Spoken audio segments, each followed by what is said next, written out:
Hello! Welcome to the next episode of Pokésunday. This time I'm not going to play a game because I wanted to train my Pokemon at Mystery Dungeon before continuing recording for the episodes. But I'm in the middle of my finals, so I'm not really finding the time to train these Pokemon. And I decided to waste my time on research on Pokeballs. Yes, this episode I'm going to talk about Pokeballs because there's a lot of questions about these Pokeballs. Well, there are two main questions. How do they work? And what is inside of these Pokeballs? And this episode, I'm going to try to give you an answer to these two questions. Let's start off with the history of the Pokeball. It's quite different in the different aspects of the Pokemon universe. You have the anime, you have the manga, and you have the games. And well, we're going to start off with the anime history. It appears Pokeballs are about 300 years old. It's revealed in the episode with the sunken ship, because the ship was sunken about for 300 years, and there were already Pokeballs in that ship. So the Pokeballs have to be over 300 years old. Before these Pokeballs were invented, Pokemon were not known as Pokemon because Pokemon refers to the pocket monsters, which refers to Pokemon being inside a Pokeball to fit in your pocket.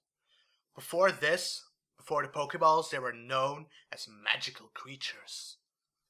Because, Pokemon are magical creatures in your pocket. But even before the Pokeball, there were already other devices that could capture Pokemon. That is also shown in the anime. You have Pokémonpolis, where you had the unearthly urn, which contained an Alakazam. You had the Dark Device, which contained a Gengar, and a paintbrush containing a giant Jigglypuff. We all remember that episode. You also had Pokélantis, where there was an orb which contained the king's soul, and which was also said to contain a How-How. The next part is the same for every aspect of the Pokemon universe, is that Pokeballs first were created through apricorns. These Pokeballs are still used today by some people, like Kurt in the games and anime and manga also. He still makes those Pokeballs out of apricorns. But recently, huge organizations have started to create Pokeballs on a mass production scale, like Silphco and Devon Corporation. They do this. And most people use those Pokeballs at the moment. So we know Pokeballs have been around for a long time in the anime universe, but in the games, Drayden claims that Pokeballs weren't around when he was younger. So that means that in the games, Pokeballs aren't as old as they are in the anime. But I don't think that really matters about how they work. So let's continue to the theories about how Pokeballs work and what might be inside them. There are a lot of different theories about how they work and what's inside them, especially about what's inside them. So some people claim that if a Pokemon is caught in a Pokeball, they get to sleep, a sort of time stop that they don't realize it. It's just like time stands still. They don't realize they're inside the Pokeball, and when they're released, time continues. But there isn't a lot of evidence that proves this theory right.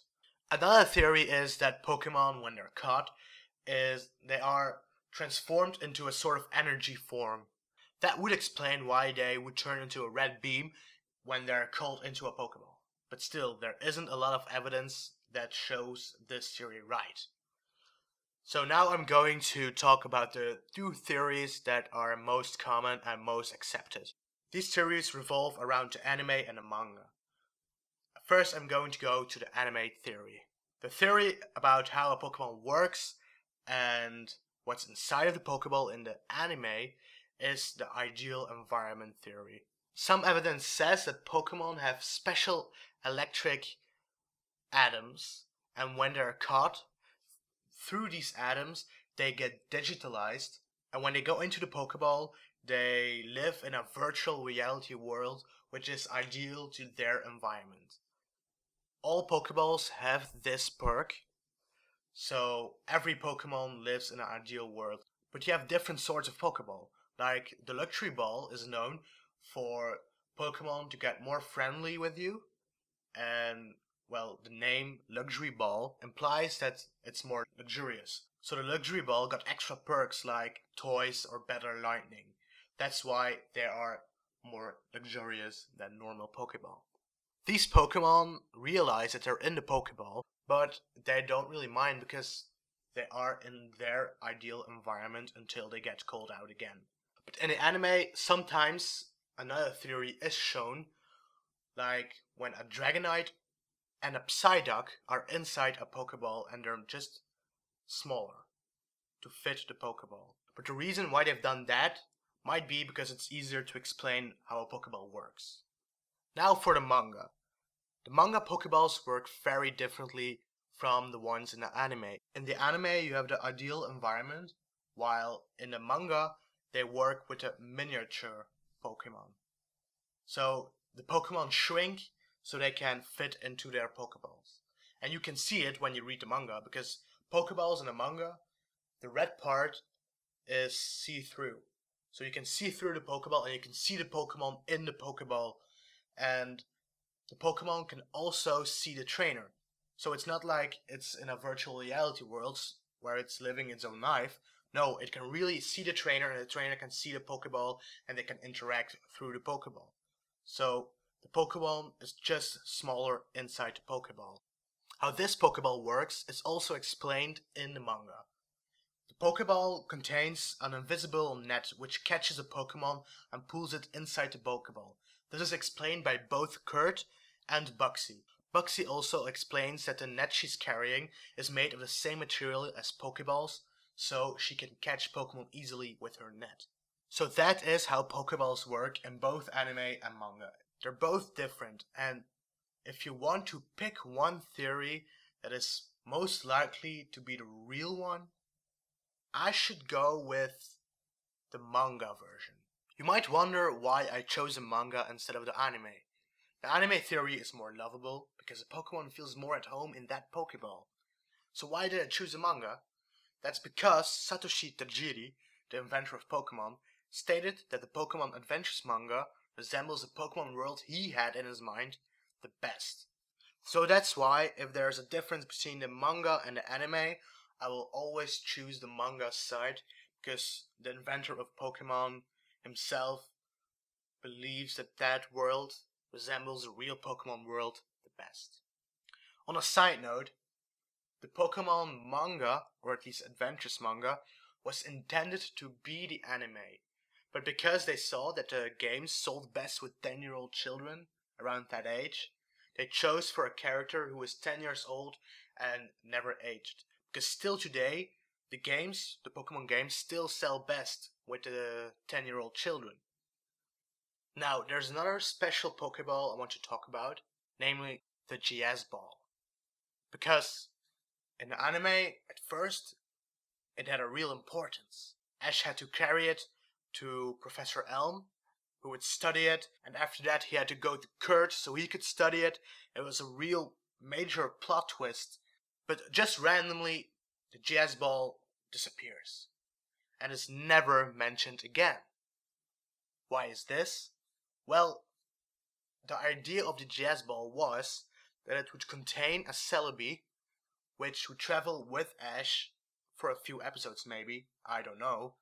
But because of the 4th Pokemon movie with Celebi, this idea was cancelled because Celebi already made its appearance in the movie.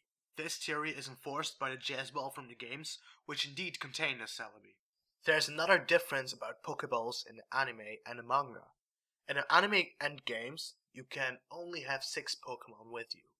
When you catch another one, it will be automatically transferred to the computer storage system in the games, and to the professor who gave you your Pokédex in anime, like Professor Oak in Ash's case. This is seen when Ash catches his Krabby and the Pokeball just disappears and Ash is totally about, what?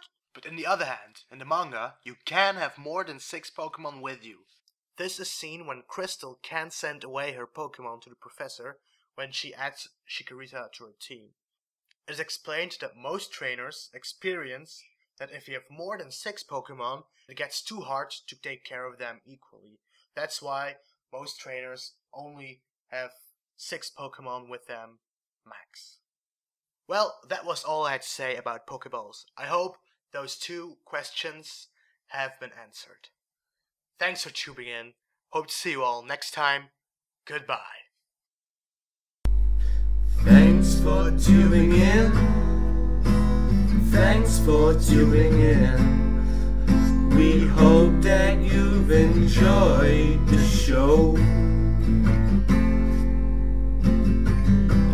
If you did, and you'd like to see more, there's more videos down below.